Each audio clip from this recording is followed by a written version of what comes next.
നമസ്കാരം, എല്ലാവർക്കും PSC study നോട്ട്സിലേക്ക് സ്വാഗതം. ഇന്ന് ഡിസ്കസ് ചെയ്യുന്നത് PSC മുൻവർഷങ്ങളിൽ നടത്തിയ യൂറോപ്യന്മാരുടെ വരവുമായി ബന്ധപ്പെട്ട ചോദ്യങ്ങളും ഉത്തരങ്ങളുമാണ്. ഇപ്പം നമുക്ക് ക്ലാസ്സിലേക്ക് പോകാം. ആദ്യത്തെ ചോദ്യം നോക്കാം. കേരളത്തിലെ ഇമ്മാനുവൽ കോട്ടയും സെയിൻറ്റ് തോമസ് കോട്ടയും പണി കഴിപ്പിച്ചത് ആര്? കേരളത്തിലെ ഇമ്മാനുവൽ കോട്ടയും സെയിൻറ്റ് തോമസ് കോട്ടയും പണി കഴിപ്പിച്ചത് ആര്? കറക്റ്റ് ആൻസർ വരുന്നത് ഓപ്ഷൻ സി ആണ്, പോർച്ചുഗീസുകാരാണ്. താഴെ തന്നിരിക്കുന്ന പ്രസ്താവനകളിൽ നിന്നും തെറ്റായ പ്രസ്താവന കണ്ടെത്തുക. വാസ്കോഡ ഗാമ ആദ്യമായി മലബാർ തീരത്ത് എത്തിച്ചേർന്ന വർഷം 1498 അത് കറക്റ്റാണ്. പോർച്ചുഗീസുകാർ കുഞ്ഞാലി മരക്കാർ നാലാമനെ തൂക്കിലേറ്റിയ വർഷം 1599 അത് തെറ്റാണ്. സി നോക്കാം. 1604 ഡച്ചുകാർ കോഴിക്കോട് എത്തിച്ചേർന്നത് അത് കറക്റ്റാണ്. ഇന്ത്യയിൽ ഡച്ച് മേൽക്കോയ്മ അവസാനിപ്പിച്ച യുദ്ധമാണ് 1741 കുളച്ചിൽ യുദ്ധം അത് കറക്റ്റാണ്. അപ്പം തെറ്റായിട്ടുള്ളത് ബി മാത്രമാണ്. അപ്പം കറക്റ്റ് ആൻസർ ഓപ്ഷൻ ബി ആണ്. അടുത്ത ക്വസ്റ്റ്യൻ നോക്കാം. കേരളത്തിലെ ഡച്ചുകാരെക്കുറിച്ച് താഴെ പറയുന്നവയിൽ ഏതാണ് തെറ്റായ പ്രസ്താവനകൾ? ഇതിൽ തെറ്റായിട്ടുള്ളത് ഓപ്ഷൻ എ ആണ്. കേരളത്തിൽ ആദ്യമായി അച്ചടിശാല ആരംഭിച്ചത് ഡച്ചുകാരാണ് അത് തെറ്റാണ്. കേരളത്തിൽ ആദ്യമായി അച്ചടിശാല ആരംഭിച്ചത് പോർച്ചുഗീസുകാരാണ്. ബാക്കിയുള്ള ഓപ്ഷനും കൂടി നോക്കാം. മാർത്താണ്ഡവർമ്മ കുളച്ചിൽ ഡച്ചുകാരെ പരാജയപ്പെടുത്തി അത് ശരിയാണ്. കേരളത്തിലെ ഡച്ചുകാരുടെ ഏറ്റവും വലിയ നേട്ടങ്ങളിലൊന്നാണ് ഹോർത്തൂസ് മലബാറിക്കസിൻ്റെ സമാഹരണമായിരുന്നു അത് കറക്റ്റാണ്. ഡിലനോയുടെ കീഴിലുള്ള ഡച്ച് നാവിക ഉദ്യോഗസ്ഥരാണ് തിരുവിതാംകൂർ നാവികസേനയെ ആധുനികവൽക്കരിച്ചത് അതും കറക്റ്റാണ്. അപ്പോൾ തെറ്റായിട്ടുള്ളത് ഓപ്ഷൻ എ ആണ്. അടുത്ത ക്വസ്റ്റ്യൻ നോക്കാം. ബ്രിട്ടീഷുകാർക്കെതിരായി 1857 ഇന്ത്യയിൽ നടന്ന കലാപവുമായി ബന്ധപ്പെട്ട് റിലീഫ് ഓഫ് ലക്നൗ എന്ന ചിത്രം വരച്ചത് ആരാണ്? കറക്റ്റ് ആൻസർ വരുന്നത് ഓപ്ഷൻ എ ആണ്, തോമസ് ജോൺസ് ബാർക്കർ. ഒന്നുകൂടെ നോക്കാം. ബ്രിട്ടീഷുകാർക്കെതിരായി 1857 ഇന്ത്യയിൽ നടന്ന കലാപവുമായി ബന്ധപ്പെട്ട് റിലീഫ് ഓഫ് ലക്നൗ എന്ന ചിത്രം വരച്ചത് ആരാണ്? കറക്റ്റ് ആൻസർ വരുന്നത് ഓപ്ഷൻ എ ആണ്, തോമസ് ജോൺസ് ബാർക്കറാണ്. അടുത്തത് കേരളത്തിൽ ബ്രിട്ടീഷുകാരുടെ പ്രത്യക്ഷ ഭരണത്തിലുണ്ടായിരുന്ന മേഖല. കേരളത്തിൽ ബ്രിട്ടീഷുകാരുടെ പ്രത്യക്ഷ ഭരണത്തിലുണ്ടായിരുന്ന മേഖല മലബാറാണ്. കറക്റ്റ് ആൻസർ ഓപ്ഷൻ ഡി ആണ്. അടുത്ത ക്വസ്റ്റ്യൻ നോക്കാം. ശരിയായ 2 പ്രസ്താവനകൾ അടങ്ങുന്ന ഓപ്ഷൻ കണ്ടെത്തുക.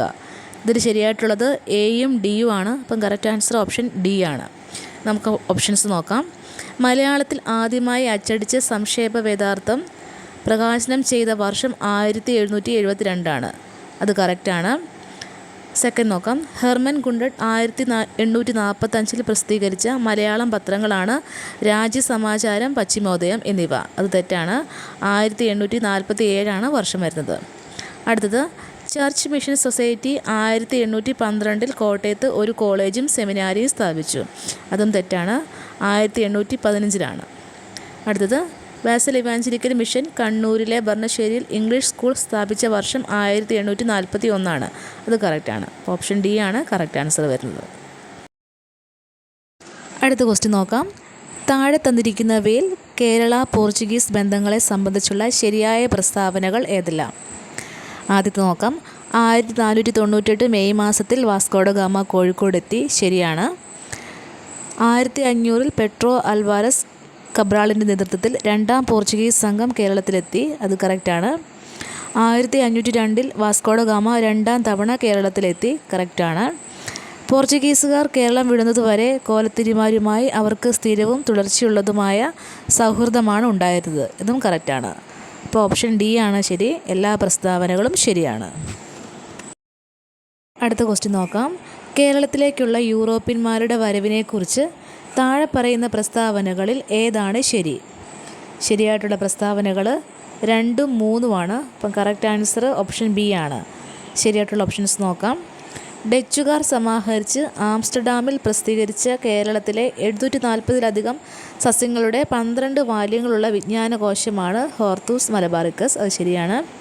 വാസ്കോഡ ഗാമ 3 കപ്പലുകളുമായി ലിസ്ബണിൽ നിന്ന് കപ്പൽ കയറി 1498 കോഴിക്കോടെത്തി ഇത് രണ്ടുമാണ് ശരിയായിട്ടുള്ളത്. അടുത്ത ക്വസ്റ്റ്യൻ നോക്കാം. പോർച്ചുഗീസിനെ കുറിച്ച് താഴെ പറയുന്ന പ്രസ്താവനകളിൽ ഏതൊക്കെയാണ് ശരി? ഇതിലെല്ലാ ഓപ്ഷൻസും ശരിയാണ്. നമുക്ക് നോക്കാം. 1510 തുടക്കത്തിൽ അൽബുക്കർക്ക് ഗോവ പിടിച്ചെടുത്തു. ശരിയാണ്. പോർച്ചുഗലിലെ രാജാവായ ഇമ്മാനുവലിൻ്റെ പ്രചോദനത്താൽ വാസ്കോഡ ഗാമ ഇന്ത്യയിലേക്കുള്ള ഒരു സമുദ്രപാത കണ്ടെത്താൻ ശ്രമിക്കുന്നു. ശരിയാണ്. പോർച്ചുഗീസുകാരുടെ കീഴിൽ കൊച്ചി അതിവേഗം വിശാലവും അഭിവൃദ്ധി പ്രാപിക്കുന്നതുമായ ഒരു പട്ടണമായി വളർന്നു. അവരുടെ നല്ല കാലങ്ങളിൽ അത് ഗോവയ്ക്ക് ശേഷമുള്ള മലബാർ തീരത്തെ ഏറ്റവും മികച്ചതും വലുതുമായ നഗരം ആയിരുന്നു. അതും കറക്റ്റാണ്. അപ്പോൾ എല്ലാ ഓപ്ഷൻസും ശരിയാണ്. അടുത്ത ക്വസ്റ്റ്യൻ നോക്കാം. ചർച്ച് മിഷൻ സൊസൈറ്റിയുടെ പ്രവർത്തന മേഖല ഏതായിരുന്നു? ചർച്ച് മിഷൻ സൊസൈറ്റിയുടെ പ്രവർത്തന മേഖല ഏതായിരുന്നു? കറക്റ്റ് ആൻസർ വരുന്നത് ഓപ്ഷൻ സി ആണ്, കൊച്ചിയാണ്.